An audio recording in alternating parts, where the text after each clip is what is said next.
Hello everybody, I'm Emre, I'm from Turkey. In this part of the channel, I am going to be cooking traditional Turkish dishes in every video.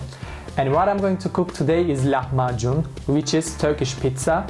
Well, actually it isn't a pizza, but the technique we make both of them are so similar to each other. So for you to understand it very well, we might translate it into English like Turkish pizza. It's one of the best dishes and the best pizzas all over the world that you can ever try in your entire life. Believe me, I'm not exaggerating. If you are ready, if you are curious about it, let's go make it.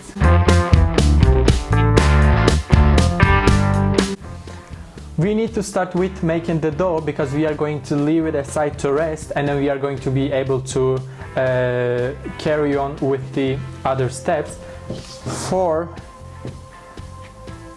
It's going to be a dough with yeast, so I'm going to mix the yeast and the water. The water is tap water, but it's cool, not cold. I'm going to put 10 grams of instant yeast, and to activate it, I was not sure if it's sugar or salt, but it's sugar.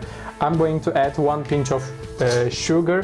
What makes sugar is to activate our yeast in the water, so it's going to work even better. Now, as you can see here, the yeast is activated. I don't know if you can see here the layer of bubbles. When you see this layer, it means it's ready to mix the yeast with the dough. What I'm going to do is to add some salt in the flour. It's always necessary, otherwise you are not going to have the taste that you need or that you want. So you always need to put some salt in your flour, and I'm going to mix it with my fork. Then I'm going to make a small hole in the center of my bowl, and I'm going to be pouring my yeast slowly. I don't know how much water, how much yeast I'm going to be using, so I'm just going to add it slowly, and then I'm going to decide according to the situation of the dough, because it depends on your flour that you are using. By the way, this is all-purpose flour, and the yeast is instant yeast. It's the easiest to use. First, I'm going to mix my dough with my fork. I don't want to get my hands dirty in the beginning, but then of course I'm going to, because that's what I love about cooking, to touch it, to do it with my hands, because I always say that as much as the result, I love the active part of cooking. Now I am going to continue with my hands, because if you don't want to feel, or if you don't want to smell the smell of the yeast, we have to mix it more, and like this for about 10 minutes. Then I'm going to put it back in the bowl, and then I'm going to put a wet kitchen towel on it, because I don't want its surface to get dry and like have wrinkles on it. And then I'm going to leave it aside to rest for about 1 hour. By the way, this dough is a very classical recipe of dough. You can use it anytime if you want to make a pizza, if you want to make anything with a dough with yeast. You can make this dough and then use it. But if you don't want to bother making this, you can just buy a pizza dough from market and use it for this recipe. This is how it should be looking. And now I am going to put some dust in my bowl, because I don't want my dough to get stuck in it, so it's gonna be really hard for me to take it out. I am just going to have some dust, put my dough, and then I am going to put this clean kitchen towel, because I don't want its surface to get dry and have wrinkles, as I said before. Now I'm going to leave it aside for about 1 hour. It's going to double itself, and then we are going to continue. While the dough is resting, we can prepare the filling. So let's start. I am going to use 1 onion, 4 cloves of garlic. If it's too many for you, you can put less, but for the best result, you should put this many. 1 tablespoon of tomato paste, 1 teaspoon of pepper paste, 2 peppers, 1 red, 1 green that I cleaned before, 1 cup of parsley that I also cleaned and dried before. And when you use herbs like this, like parsley, fennel, after you clean it, after you wash it, you need to dry it very well, otherwise they are going to be like so watery, and they also are going to take their water out, so it's going to be a mess. And for seasoning, I am going to put this spice mixture of mine, which includes 1 teaspoon of salt, 1 teaspoon of black pepper, and 1 teaspoon of smoked paprika. I add that, and now I am going to blend them. It's going to make some noise, so I'm gonna cut here. As you can see here in the edges, there are some parts that didn't get mixed with the mixture very well, so I'm just going to push them down with a spoon. I use, by the way, silicone spoons a lot in kitchen. They are super useful and they are super durable. It's the best. It's way better than wooden spoons because it's better to clean, it's better to use, it's easier to use. Now I am going to mix the meat and the mixture that I just created. I am using 150 grams of ground lamb. If you don't like lamb, you can use beef. But I have to say that we need a meat that has a lot of fat, that is so oily. Otherwise, our lahmacuns are going to be so dry. This is why we need fat. But if you don't like it, if you don't like the smell of it, because most of the people do not like it, then you can use beef. I mean ground beef. But you need to add some sunflower oil, like 3 tablespoons. First, I am going to mix it with the spoon, with the spatula actually. Then I'm going to use my hands. I know right now it looks like mud, but a very delicious mud, believe me. While mixing, or right now when you see it, you might think that it's so like watery. It isn't thickened, but don't worry, this is how it's supposed to be. It needs to be watery. It needs to be like this. I am going to mix it for about 5 minutes. I am just going to make sure everything got into each other, and then I'm going to stop mixing and wait for the dough.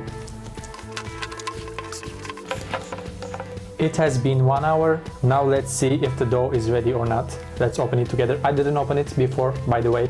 I'm just gonna see it now with you. Oh my god.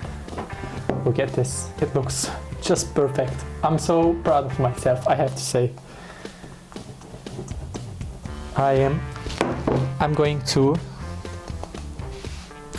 have my flour back. I'm going to have some dust on my top.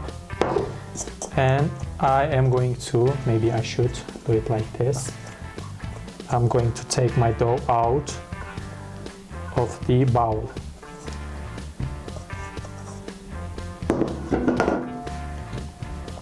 I'm going to mix it a bit more for about a couple of minutes. As I said before, if you don't want to smell the smell of yeast, because it has a very strong smell, we need to mix it for about a couple of minutes more. Then I'm going to roll them out. Now we need to divide our dough into 4 parts because we are going to have 4 portions eventually. But it's just not a talent of mine to divide things into equal parts. I just cannot do it. If you are like me, if you cannot do it as well, I have a trick for you. I am going to make sort of a roll, sort of a thick stick with my dough like this, but I am just going to ensure that all the parts are equal to each other, not like thick here, thin here. I'm just going to ensure that it's equal.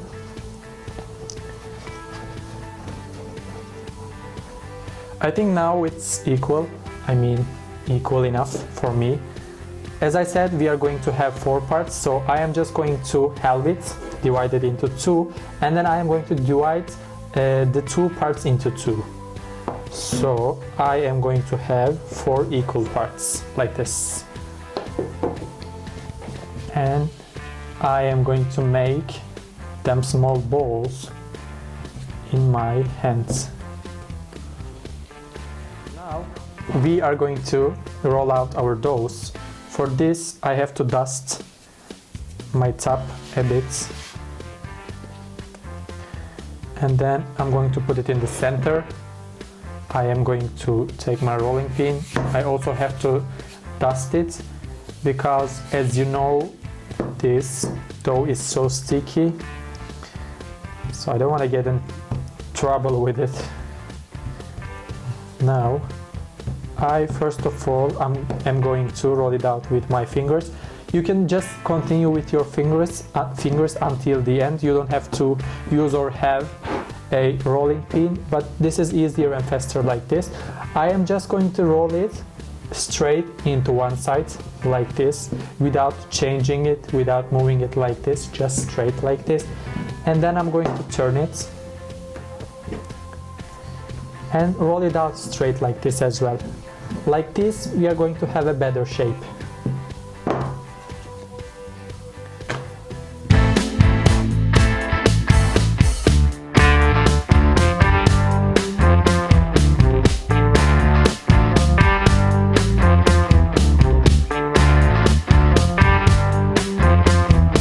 Now everything is ready, so I am just going to put the mixture on the doughs. By the way, I carried the doughs in the tray because when we put the mixture, it's going to be so heavy, so it would be so hard to carry them into the tray. This is why I already did it. Now I am going to take, like, let's say 2 tablespoons of the mixture, and then I am going to spread it all around the dough with my fingers. It needs to be like a very thin layer, otherwise the lahmacuns are going to be so heavy to eat. So I'm just going to make the mixture as thin as possible with my hands. Also, I'm going to be careful about the edges. I need to spread it over the edges as well, because if there is any space without the mixture, it's going to get burnt in the oven.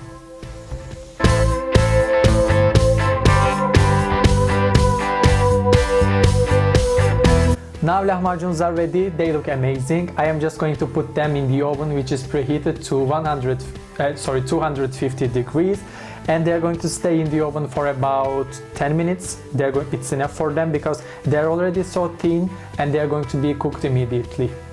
By the way, I forgot to tell you that before I put the doughs in the tray, I dust the tray, otherwise they are going to be stuck.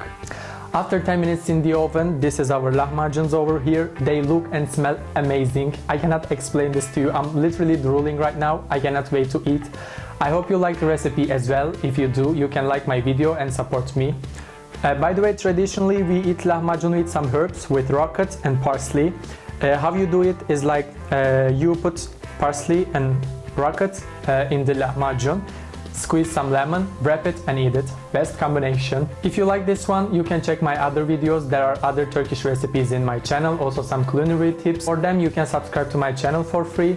Also, don't forget to give me video suggestions or like any culinary tips that you need, any specific recipe that you want to learn. I will happily do them for you. So thank you so much for watching. See you next time.